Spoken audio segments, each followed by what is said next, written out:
Hi అండి, అందరికీ good afternoon. ఈరోజు సండే కదా, హ్యాపీగా కొంచెం రిలాక్స్ అవుతూ ఉన్నాను అనమాట. భోజనం అయ్యింది, పిల్లలైతే టీవీ చూస్తూ ఉన్నారు హాల్లో. నేనైతే రూమ్లో పడుకొని ఉన్నానండి. ఇప్పుడే లంచ్ అయ్యిందనమాట.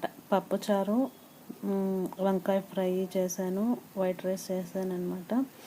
ఇప్పుడు శ్రావణ మాసం నెల కదా, అందుకు నాన్ వెజ్ అయితే ఈ మంత్ అయితే తినమన్నమాట. గణేషుని పండుగ అయ్యేంత వరకు, పండుగ అయిన తర్వాత ఇంకా తింటాము.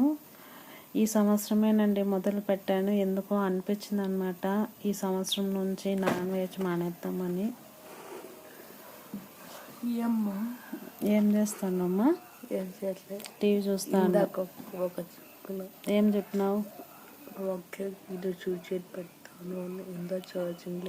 ఫోన్ చూస్తావు, టీవీ చూస్తావు అని